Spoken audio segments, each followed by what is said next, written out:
All right, let's make sure that our mic is working. So please state your name for the record. David Kemp. All right, David, and thank you for being on the show today. David, tell us a bit about yourself. Where are you from, or how did you end up as a lawyer at FHNP today? In the shortest version possible.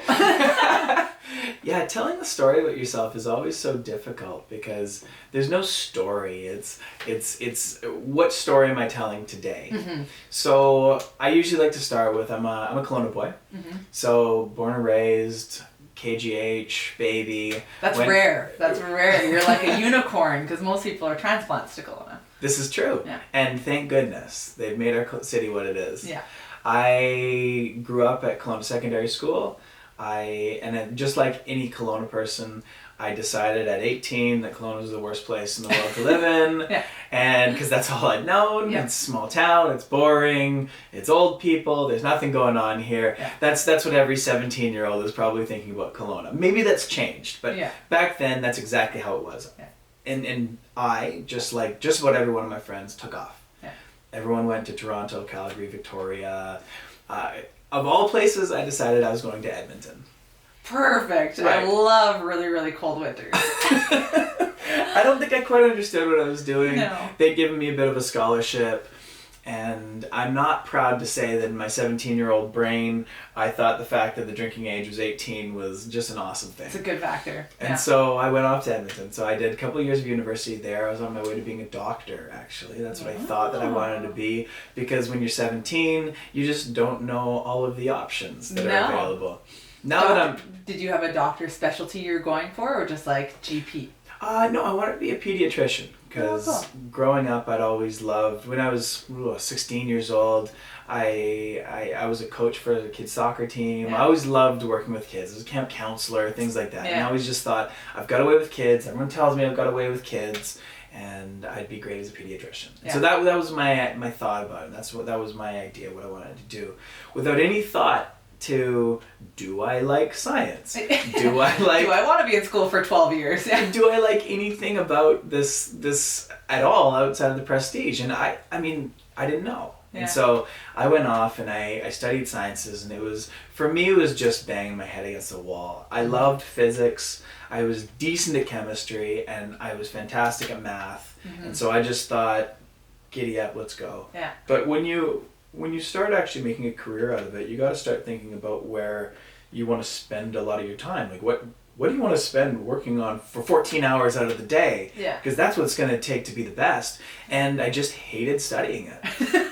And my grades went from like a high A average in high school to a low C plus maybe. Oh wow! So you really didn't want to study it. Really didn't like it. No, Yeah. And I just didn't know myself at all. I should have taken off and traveled for a couple of years and gotten to know myself and gotten to know what the world is about and what people are doing in the world and how they're making money and I just didn't know anything. Yeah. What options there were. I didn't know what options there were, exactly. So at that point, I dropped out of school.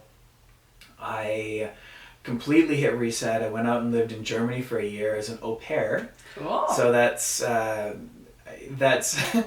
that exists in Europe, but it doesn't exist in Canada for whatever reason. And I don't know why, because it's such a cool thing. So what is an au pair? An au pair is like a live-in babysitter. It's for anyone who's young, 18, 19, 20, wants to see the world but doesn't have the money to do that. Yeah. So I got to live with a family. They paid my expenses. They gave me a phone, gave me a car to drive. And by the way, the car that I got to drive was called a Citroen Duschavo, also called in German an Ente. And you got to look it up. It's basically, it looks kind of like a Volkswagen Beetle, but it drives like a tractor. It's a phenomenal car. Perfect. So that was what I drove. But then I drove they had a VW multi-van thing that was this van that could go 210. Wow. It was crazy. And they had a Porsche as well, so I got to drive that from time to time on the Autobahn, which is wild as a 20-year-old. Wow. Yeah, that's insane. Okay, so traveling, becoming an au pair, and like what did you discover or how did you end up back to Kelowna? Well, so that was a real transformative thing, because the first time that I'd really gotten out, right? Having grown up in Kelowna, it's quite small and insulated, especially back then. Yeah. And then Edmonton. Because you're the so same. old now. Oh man, we're getting there. And then Edmonton as well. It's quite small and insulated to a large extent. And I remember this moment. It was maybe a month or two in, and I was going up to visit my buddy in Scotland. And even just the fact that an hour could bring me anywhere in Europe and any kind of different food and language, it was wild. It was just so outside of anything I'd ever conceived. And I remember sitting on the plane and looking around, and everyone looks different, is speaking different languages. And I remember thinking, man, every single person here has a different story and is going somewhere else that I know nothing about. This is incredible. And to my 20-year-old brain, this was just mind-blowing. The world just exploded. Yeah. And so I learned a bit of German. I had my international experience, played a little rugby, and then I came back home. And I realized that medicine is not the thing I wanted to do. I actually lived with a doctor in Germany and just saw the long hours and saw the grind. The grind, and he didn't see his kids and whatnot. And he loved it. He absolutely loved being a doctor, but I just saw what it did to the family life. Yeah. And I don't know if that's every doctor, but it was my window in on it, and I went, I have no interest in that at all. Yeah. And so I came home, and I was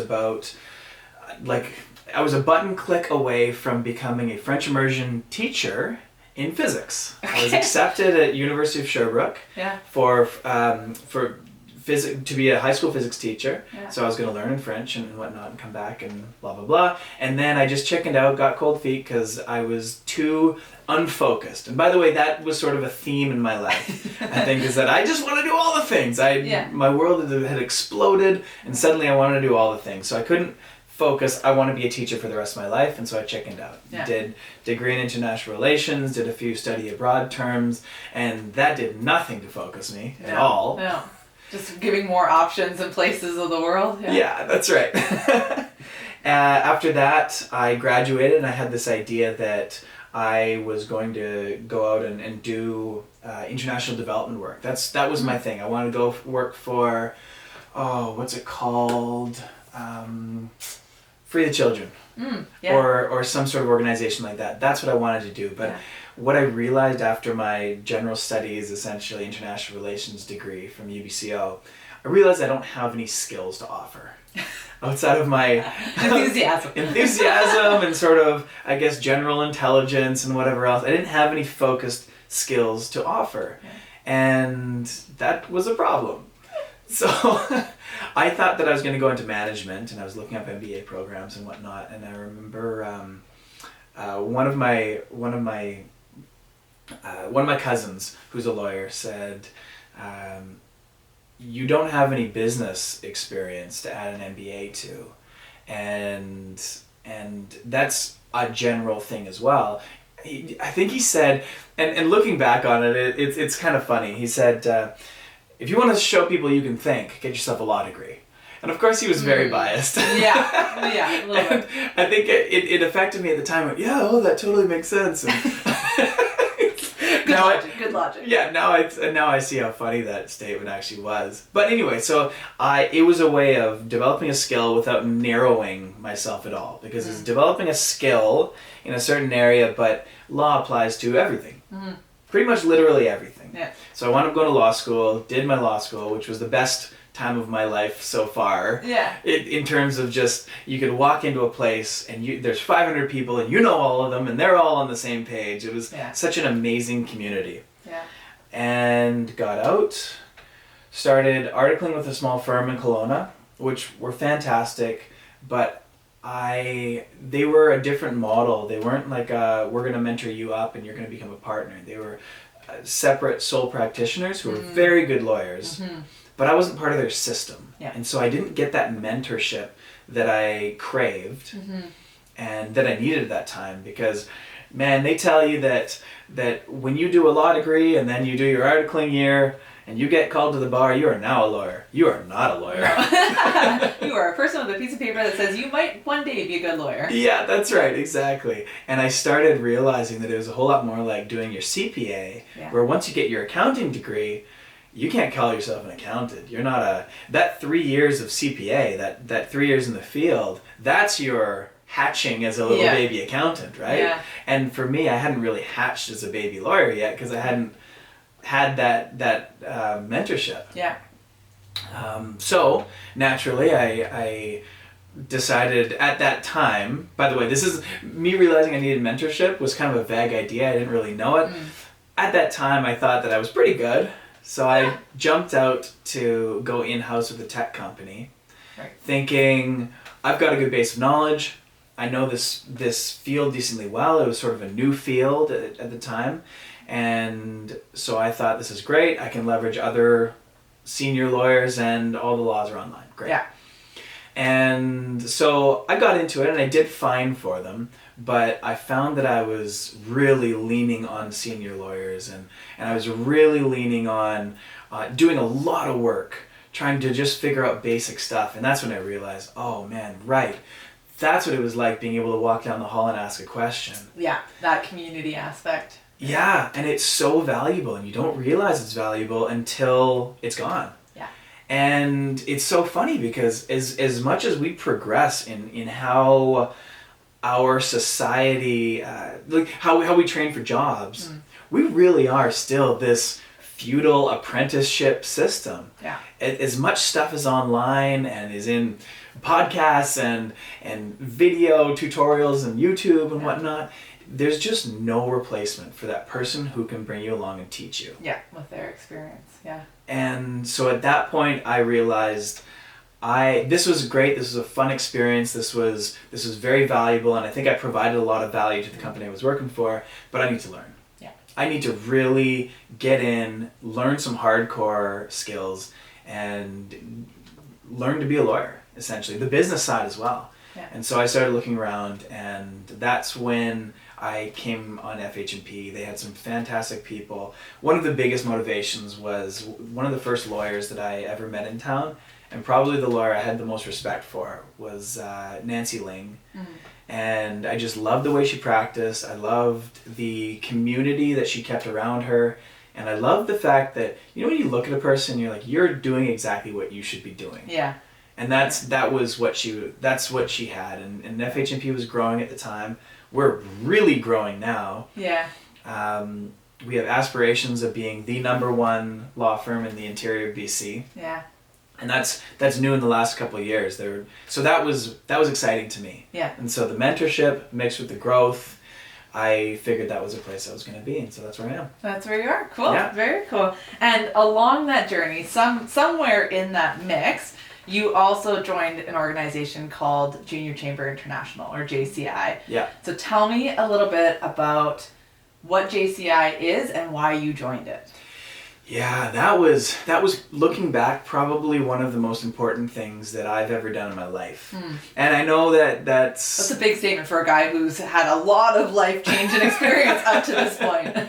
Yeah, no, as a person who grew up in Kelowna, I figured coming back to Kelowna I'd have my network. I know this place, I know the street, I know. The thing is that most people, that community had dispersed. And it's funny when you're in a place that you used to inhabit where everyone's taken off and it's entirely different because you're walking down the same streets in the same neighborhoods, but it's not the same. Yeah, you don't know anybody there. No, exactly.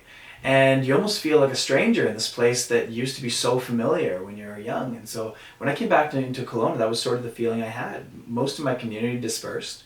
I didn't know anybody. And by the way, the community that I had when I was there wasn't necessarily the community that I'd chosen.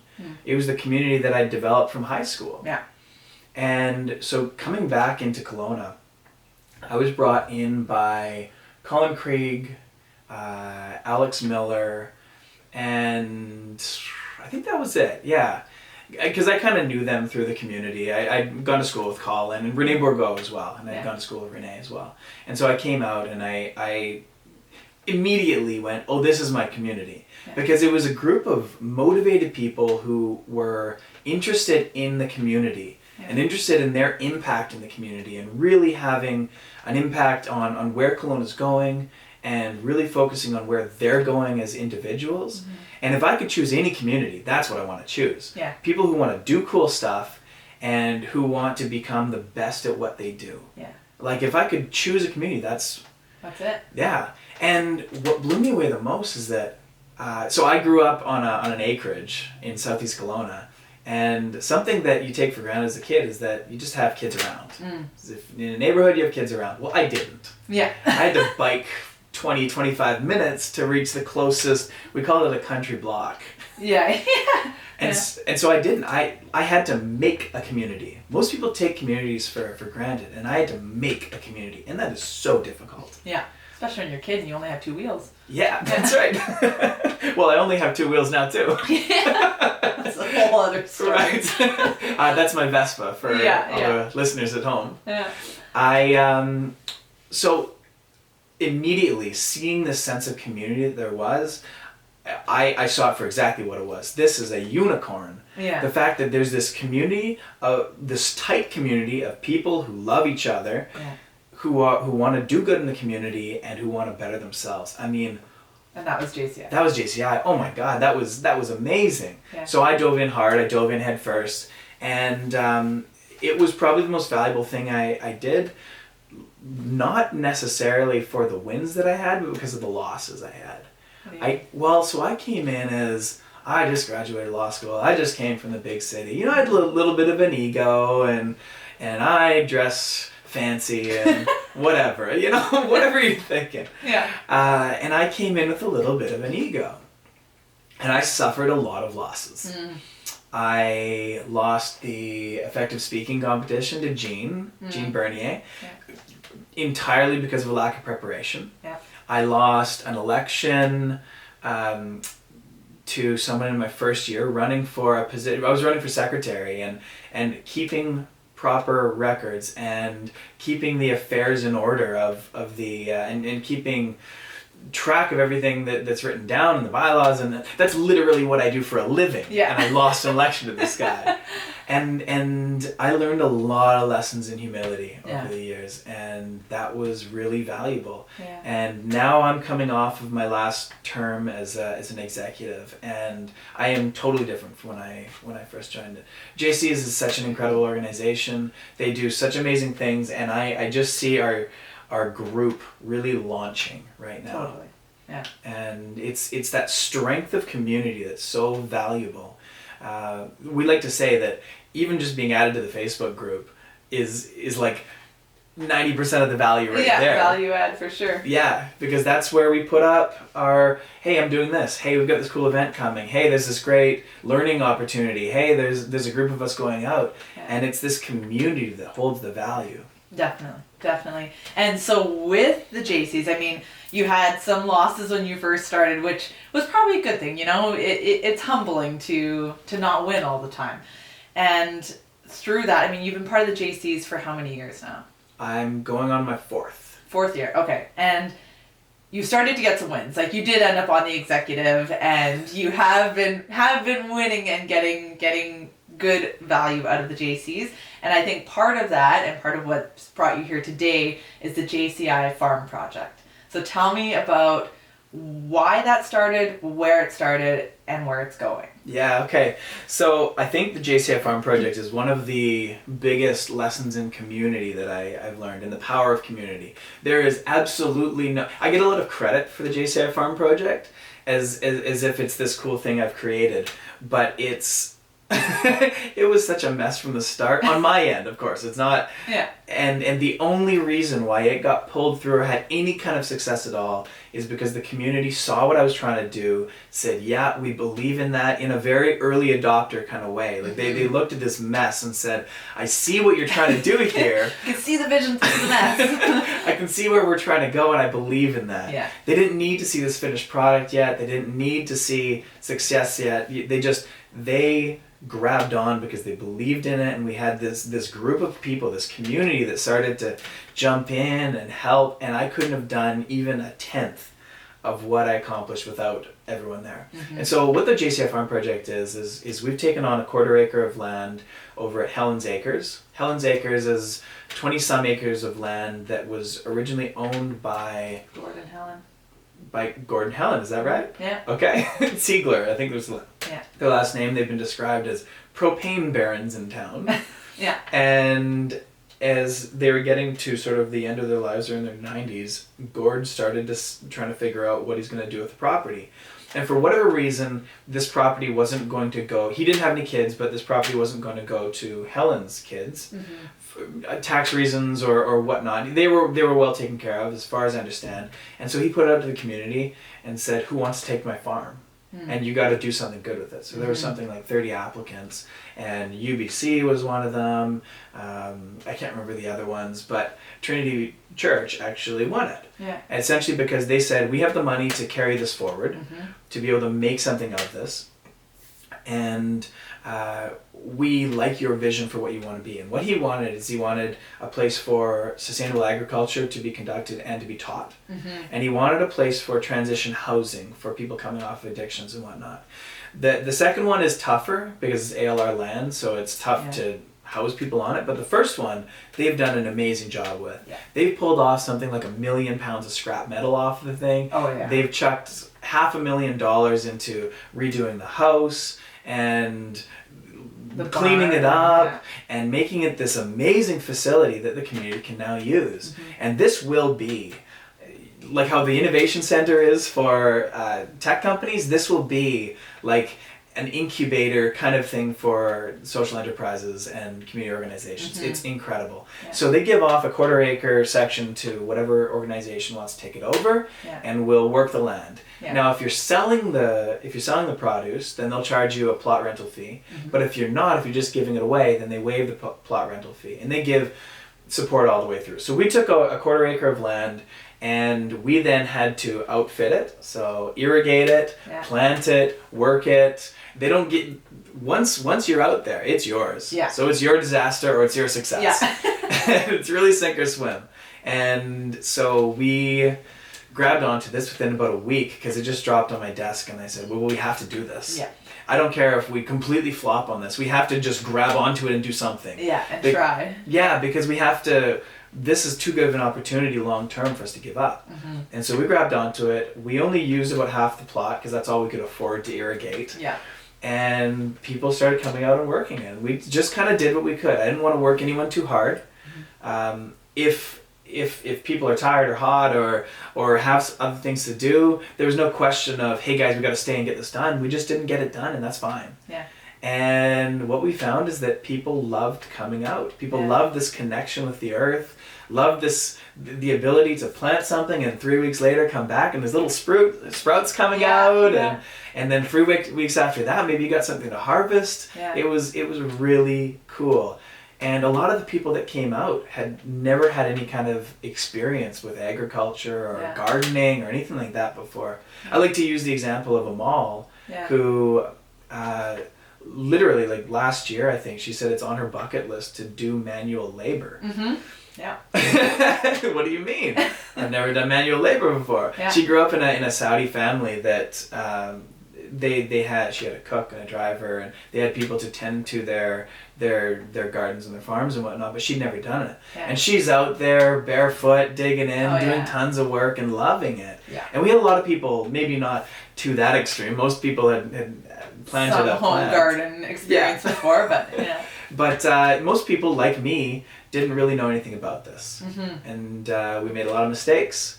Someone fiddled with the irrigation early on and completely killed our entire field. So we wound up having to replant kind of mid-June. Yeah, learning experiences. Total learning experiences. It was awful. Yeah. And by the end of it, we wound up with about 3,000 pounds of food that we donated to the Care Support Society, which is a transition house for women coming off of addictions, and an amazing community organization if anyone's looking for places to donate money. Yeah. And so that's our partner long term, and Helen's Acres and Trinity Church have been just incredible to us. Yeah. And we've learned a ton, and we're ready to kill it next year. Yeah, so the project will continue. Absolutely, the project will continue. Awesome. And the same thing's going to happen. We're going to do whatever we can with the money that we've got and with the people that we have. Yeah. So, and it's really been a team effort. I mean, from Mike Lomer with his irrigation or his landscaping company being there to help, and everyone else throwing in their time and effort when they can. On the Facebook page, one of the values of JCI is being able to see, hey guys, it's Saturday morning, who's coming to the farm, right? And everybody pitching in, Corey, Amal, Cam. I know there was a ton of people that were pretty consistent going to the farm. Yeah, and everyone, what I loved about it, and this is what I talk about the value of community, is I had no idea even what people were going to provide, and everyone kind of provided their own little thing that's unique to them. Yeah. So yeah, I mean, Mike was incredible with the irrigation. Around the time that we screwed it up, Mike came in and fixed it and set it and taught us about it and pulled the timer apart and showed me how that whole thing worked, and that was his thing that he provided to the farm, and it was indispensable. Yeah. And it probably took me 3 months or so to pay him back for the money that he'd kind of paid into the farm. Yeah. Tony Kim is one of the top ops guys over at Natural Factors, and so he provided ops experience and how we plan the thing out.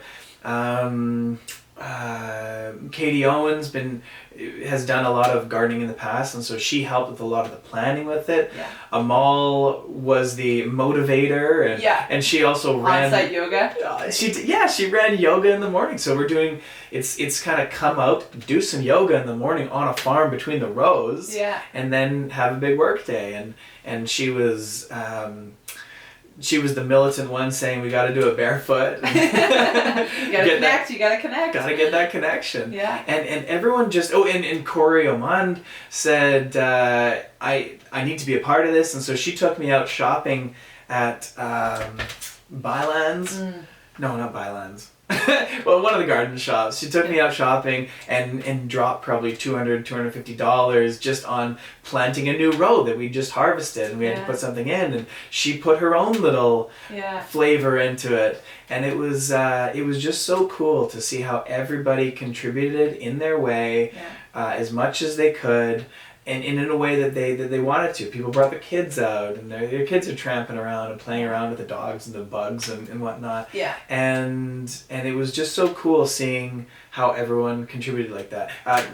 Cam Langdon built things for it because that's what he's good at. Yeah, totally. Yeah, very community centric and a very neat project that has benefit for the JCs and the families of the JCs that are there being involved, and then also to the end product or the end recipients of the donations. So Care Support Society, and I know you guys did some fundraisers and things like that to also help support the farm in order to help support Care. So huge social impact there. Yeah, and so next year the plan is that we're going to start early so we can flip the farm a few times. So we're hoping to double or triple our production on the farm. Yeah. Now that we've got a little bit of money in the bank and we've got people who are interested and there's some excitement built up around it, and we're going to structure it correctly this year in a way that's more realistic that we can do, and so we want to up our production as number one.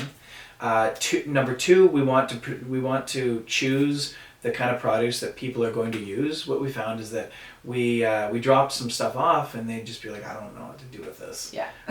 Potatoes were gone like that, but beets, they're kind of, what do we do with a beet? Yeah. And I mean, there's a million things you can do with beets, but we hadn't taught that. So what we want to do next year is we want to partner with people who can teach cooking courses. So we can drop off recipes, we can run cooking courses. So it's more of a holistic approach. Yeah. And they've actually expressed a lot of interest in coming out and helping us as well. Yeah. That's awesome. I like the project, and I'm really glad to hear that it's going forward. So in this experience of your life, of the story of David Kemp, what is one of the biggest lessons you've learned? Just a general overarching lesson or theme from your life. So there's a couple. The first that I would say is that you're nothing by yourself. you're nothing without a good community. Anything that I've accomplished, and you can look at anything at all that I've accomplished or anything that I am, is a result of the people around me, the losses that I've suffered, the support I've had when I've suffered those losses, and what other people have contributed to me. Yeah. And community is so important, and so I just chase after community like crazy. Yeah. The other thing is that there's no substitute for hard work. No. I think we as the sort of Disney generation, we're taught to be individuals and creative, and that's great. That's awesome. But I think one of the results of that is that we have this idea that we're going to strike on the next big thing, and I'm working on a thing, and we think that there's just this silver bullet that we're going to get, and then we're going to be famous and we're going to be successful. Yeah, YouTube stars of the century. That's right. And you're a big fan of the podcast, How I Built This. Yes. I am also a huge fan of that podcast. And I think from that podcast and anyone else that you look at who is actually successful, they work their tail off. Yeah. They put in the hard work, they suffer the losses, they have their resilience, and they keep on working hard. Yeah. And there's just zero substitute for that. Yeah. And I think that's a really hard truth for a lot of people to learn. Yeah. And especially if they're in something that they don't really want to work hard at. Yeah. And I think the second lesson to that is find something that you're fine with working hard at. Yeah. Because there's no substitute for hard work. If you're in something that you're watching the clock and you can't wait for 5 o'clock to come around, you're not going to be successful at that thing. No, not in the long run. No. And is there a moment, a time, a story that you can think of from anywhere in your life experience that was particularly embarrassing or frustrating? and from that, what have you learned? What was a big takeaway lesson from one of those embarrassing, frustrating moments? Yeah, okay, so I think probably the most frustrating thing that I've ever experienced. I'm not a person who gets embarrassed easily. No, the threshold would have to be somewhere off the crazy spectrum for you to be embarrassed. Oh no! Frustrating. I forgot to undo my fly off when I went to an interview. Oh no! Yeah. No, I think the most frustrating thing that I've ever experienced, and it gave me a real appreciation, humility, was going and living abroad in Germany, sort of to a certain extent. Although they speak English for the most part over there. And probably better than you do, and I do, and anyone else does. Yeah. They speak proper English. Very technical. But when I went to go live in Taiwan, that was probably I went to go live in Taiwan to go teach English right after undergrad. And that was probably one of the most humiliating, frustrating experiences. And then again when I went to go live in Beijing during my law school. Because you go from I just graduated undergrad, so I went from being a university educated person doing master's level courses and whatnot, and you go to being essentially functionally illiterate. Yeah. You are dependent on everybody for everything. Yeah. I couldn't find an apartment by myself. I couldn't even go shop for myself because I didn't know the difference between toothpaste and Prep H and face cream. They all kind of look the same. Yeah. And you realize how difficult it is to be thrown into a place where you don't speak the language, you don't know the culture, you don't know the customs or anything like that. I remember one of my more horrified experiences was over in Taiwan. They have I think it's a Taoist tradition where they burn ghost money. And so they all have these garbage cans out looking things out front of their stores. Yeah. Well, they're not garbage cans. No. They're these sacred kind of receptacles that they put ghost money in, with the idea that you burn the ghost money and it goes up to their ancestors, and their ancestors have money in the afterlife. I see where this is going. This is not good. And I'm walking with a group of Taiwanese co-teachers, and I don't know, chip bag or something like that. I've got this bag that I've been carrying around with a whole bunch of garbage in it for a while, and I'm kind of looking around for a place to put it, and I chuck it in the... Oh into this like sacred receptacle. It'd be sort of like, you know, going and washing your hands in the holy water or something like that. Like, and you just don't know. What happened? You don't. They were very. I mean, they were shocked. Yeah. But then they gently explained to me that no, actually, our ancestors don't want your, Your empty chip garbage. bags. Wow. Okay. And it gave me a real appreciation for people who come to Canada and start a new life. Mm-hmm. I mean, my goodness. We don't have the supports that they do in these other countries because the other countries mostly speak English as well. Yeah. You're going to find some people that speak English. It's kind of an international language.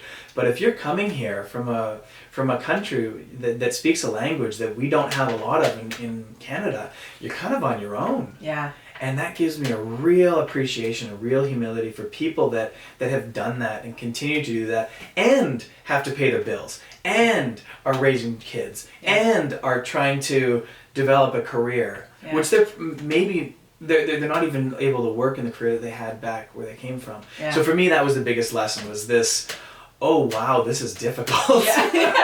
I am This is entirely not dependent. easy. Yeah. Yeah. Totally.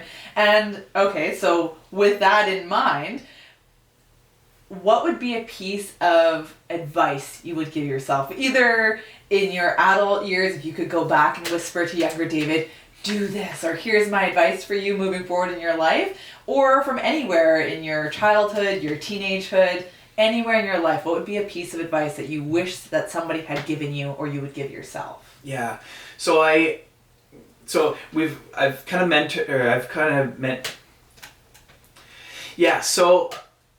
mentioned the importance of community, Mm-hmm. and I've mentioned the importance of hard work, and I've mentioned the importance of having mentorship around. And I think if I were to be able to go back and give advice to my 16-year-old self, I would tell 16-year-old Dave, find something you love and you want to work your tail off for.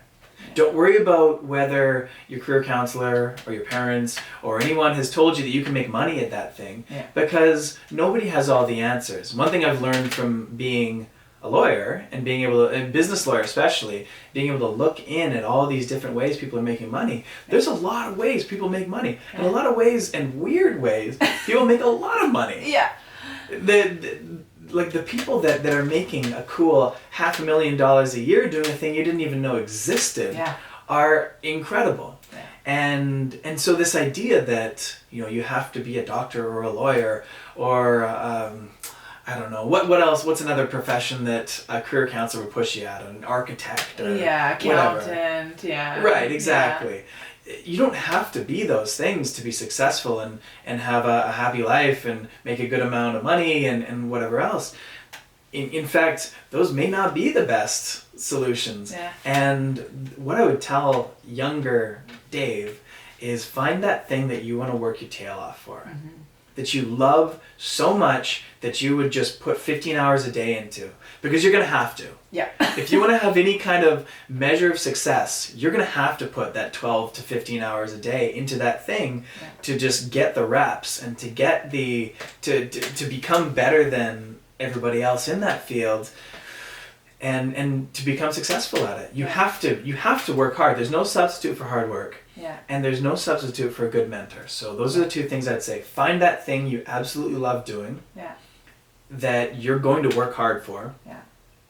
Find someone that you respect that is doing that thing really well. Yeah. And find some way of elbowing yourself in and getting yourself in a mentorship kind of relationship with that person. Yeah. Because that mentorship relationship is just so incredibly crucial. And you talk to anyone who's got a quote unquote mentor and they'll tell you the exact same thing. Yeah. One of my favorite stories is I have a friend, and I won't mention a name, but they're local. And and in high school, this person was not a great student, partied a lot, probably didn't apply themselves in high school, but they found that thing they love, and they were a creative person, and they pursued that. And now own a company with over 100 employees. Wow. Doing exactly that and doing what they love. And it's just such a great example of someone who found that thing they want to spend 15 hours a day doing and became the best at it. Yeah. Yeah, and it's hard to know that when you're in your high school, teenage, pre-adult, entering the real world phase of your life, to know this thing, even though maybe not everyone supports it or says that it's going to do well or that it'll make money or it'll give me the career aspirations that I'm looking for, to know that I'm going to commit to this thing and it's going to work. Yeah. You know, 10, 15 years later, it's going to be the dream thing that I wanted. It's a risk and a commitment, but it can often pay off. Yeah, and especially when you've got everyone else saying that's not a rational thing to do. You can't make money doing that. Yeah. Oh man, it broke my heart actually. I went and did mock interviews at KSS 2 days ago with my Rotary Club. Yeah. And I had this one kid that walked up, and most kids are coming in there, their hoodies and sort of jeans and whatnot, and blah blah blah. What I would have done. Yeah. This one kid walks in, and he walks up in this this like knee-length houndstooth, clearly I think a woman's jacket. Yeah. But it's this really flamboyant, like fashionable jacket, and he's got these white pointed toe leather boots. Wow. And these really fashionable gold glasses, and he's 16 years old. Yeah. I'm going, holy man! I mean, you would belong on a fashion, like a runway in New York. Yeah. And he starts telling me about, he's got this passion for fashion, and that's what I love, and I love the creative aspect of it, etc. And I said, what are you planning on doing as a career? He's like, I think I'm gonna be an accountant. Wow. What? Yeah. Sorry, what now? Yeah. And I said, what do you spend your spare time doing? He's like, I love going through fashion blogs, and I love seeing what the latest thing is, and I love going through thrift shops and finding the... Yeah. And I said, why are you being an accountant? And you could see that from his parent, a mixture of his parents or his relatives or whatever, he built this idea that he was going to be successful at being an accountant, but he appreciated this thing. Yeah. And I spent my 15 minutes with him to try to tell him, listen, man, this is clearly something you love. Yeah. And you do it as, like, on your spare time, and this is something you can make money doing, and do that. Yeah. Do that, because you're going to want to work hard to that. Yeah. And that is the one thing that I would say. And I think I'm very lucky. I've found a career that I love because I love the community aspect of it. I love the fact that through the legal services that I'm providing, I can help companies build. Mm-hmm. And I don't have to focus on one industry just yet. No. Because business law applies to all industries. Yeah. And so I get the variety that I crave, but I also get this creative aspect and this part in building something. Yeah. And so I've found that thing that I can do in my spare time and be happy doing. Yeah. But it's taken me 30 years to do it. Yeah. I really hope that kid hears this podcast and recognizes that it's him and that he chooses a direction that is going to fulfill his passion and his desire. Because it just seems like the logical brain versus the dreamer brain. Yeah. You know what I mean? And as kids, we get so accustomed to dreaming, and we're told that be whatever you want to be. Dream your big dreams. And then as we get into high school and it becomes more so how are you going to pay your taxes and your bills, that dreamer brain gets squished a little bit. Yeah. And then the logical, well, how am I actually going to pay for my bills? Well, I should be an accountant. Right. But I'm so passionate Nothing about against fashion. being an accountant. By Nothing the way. against I love being an accountants. accountant. I'm a lawyer. It's the same thing. No, nothing against the conventional, traditional businesses and careers that we have because they're all good. I work in real estate. It's a conventional career. Yeah. But I love it because I'm passionate about it. But not everybody is able to fulfill their passions through a conventional career. And I wish that people would branch out and take that risk. And I mean, you might fail, but we only get better through failure. As a kid, you don't learn to walk without falling down, right? That's a classic example. And you don't give up. Times. Yeah, you don't give up and say, oh, I guess I'll never walk because I fell down a few times. You just keep getting up and doing it. Yeah. And I feel like it's that same concept that needs to be applied to careers and life goals is you may fail and you may fall down, but you get up and you try again or you try something different. Yeah. You hold on to a different railing. You don't hold on to the wobbly chair, you know? You try different things. Yeah. Yeah. You know what the most heartbreaking part of the whole thing was? Is I asked him what he thinks he's good at and what he thinks he's bad at. And he says, well, I'm good at sort of logical things, and when I'm working in a team project, I do sort of the logical things. Yeah. I'm not sure what that is. Yeah. But I don't touch the creative stuff because I'm not a creative person. Says the guy who shows up in the most Right? wild outfit. Right. Yeah. And I said, what do you mean you're not the creative person? He's like, well, I'm not very, very good at drawing or, painting or anything like that. And I said, that's not the only definition of creativity. Yeah. And I think it's just this narrative that he built that this is the career that I should have because it's logical, and I'm not a creative person because I can't draw. Yeah. And it broke my heart because, Yeah.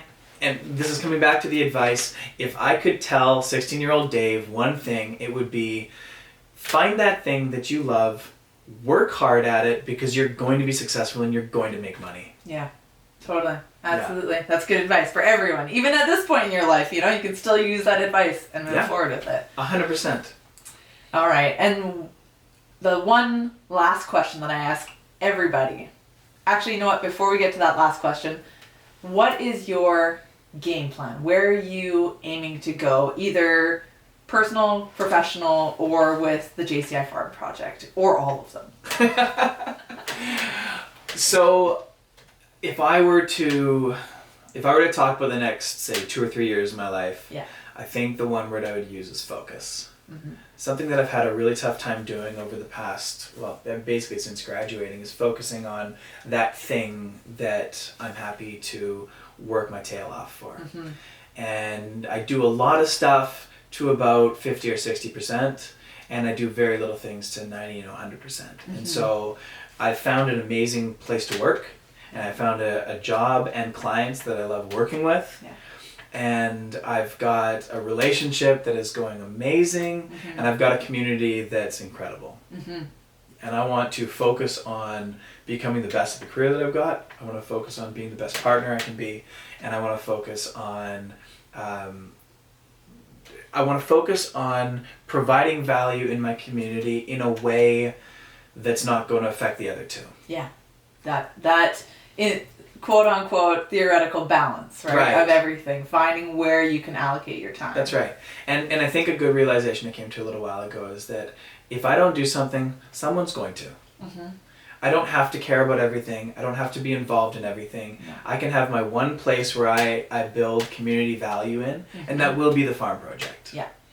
And if I do that, then I can do a few things to 90 to 100% instead of 10 things to 30% or 40%. Totally.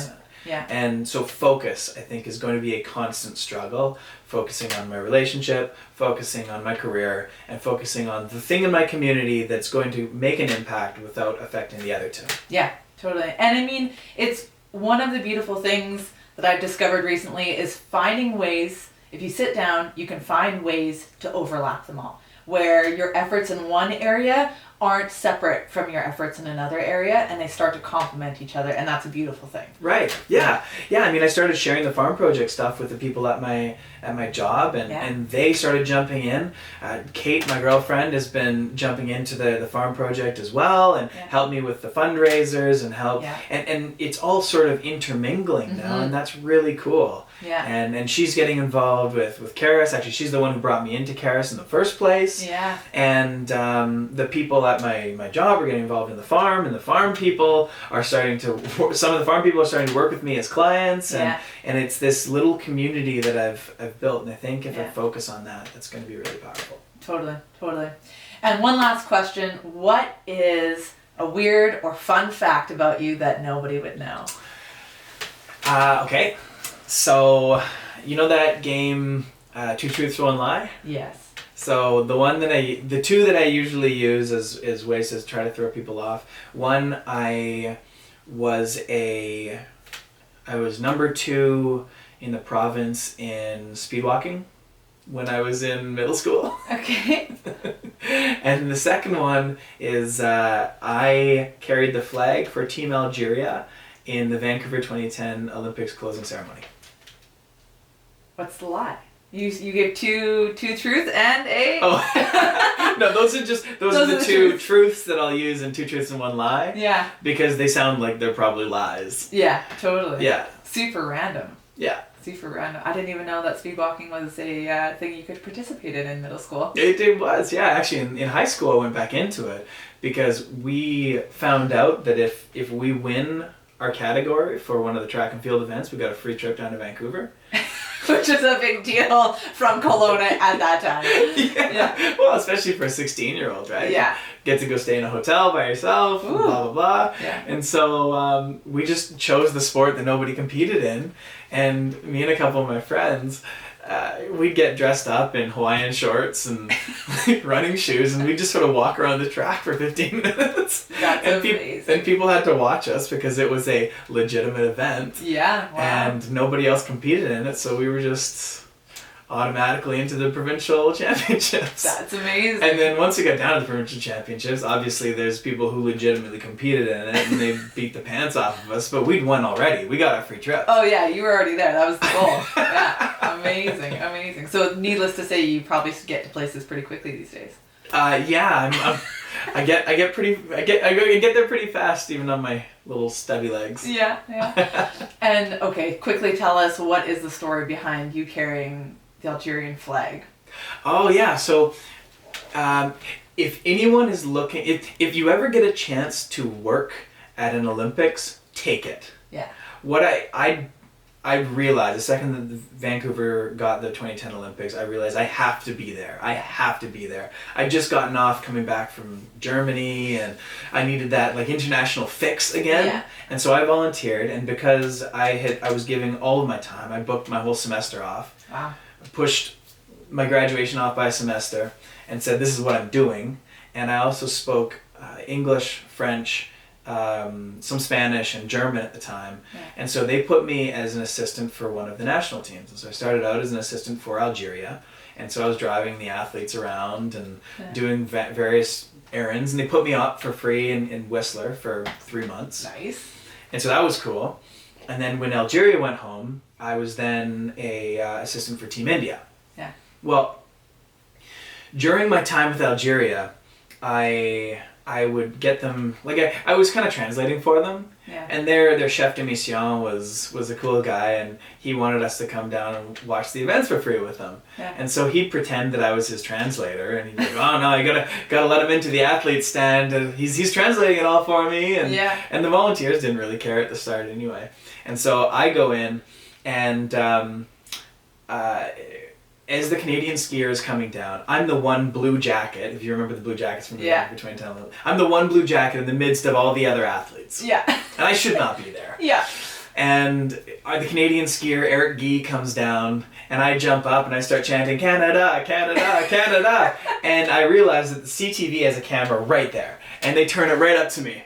Oh, wow. And so not only am I busted in the athlete section, but every time that they play it on Sportsnet, when they play the replay of this, it goes Eric Guy coming down, and our Canadian did a blah, blah, blah.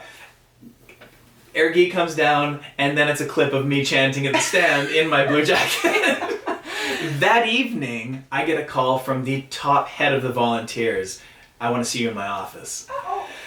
That's exactly and I'm sweating bullets. I'm like, I can't go home right now. Like they This is the hype of everything that's happening. They can't fire me right now. I got nowhere to go. Yeah. I put off a semester for this, and so I'm sitting in the waiting room just sweating, and I go in, and she kind of looks up from what she's doing and goes, oh, are you David? I said, yeah. She said, what's your shoe size? Sorry, way to fire you. I said, it's 8. And she's like, okay, what size of shirt do you wear? Small, usually. You're picking same as the jacket. To send you on the bus, yeah. And I said, well, what is this for? Like, I was 100% certain I was going to get fired and sent home. Yeah. Because they'd warned us a bunch of times, don't be in the stands. But it was just too good an opportunity. It was too tempting. Yeah, exactly.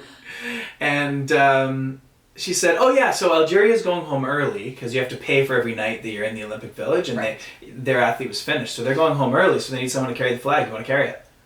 Oh, yeah. Sure, definitely. So that was a sizing chart for my uniform, which I still have at home. Oh, wow. Yeah. That's awesome. That was super cool. Yeah, see, opportunity now it's everywhere, even when you think you're about to get fired from a volunteer position. Yeah. And so I got to take the bus down with all of the other flag bearers and the people who'd won medals and had done big things and whatnot. And the only downside of it was that when we were on the bus down from Whistler, that's when the gold medal hockey game was going on. Right. And so I had to hear Sidney Crosby's goal over a phone to my friend who was like describing it to me, and I'm jumping up and celebrating, and the bus is full of Irish and Australian and other people who just don't care. Yeah, don't care about Canada, just one. Yeah. No. So my experience with that gold medal game was different, but it was an amazing experience. It was unique, yeah. It was an amazing experience. Awesome. Well, those are two definitely awesome fun facts that we would not have known about you for sure. Well, David, thank you so much for being on the show today. Thank you for tuning in for today's episode, and please do leave your comments and reviews. If you enjoyed what you heard, subscribe wherever you get your podcasts and share it with a friend. If you know someone in the Okanagan who has an awesome business or project with a great social impact, please nominate them through the website. Until next time, folks.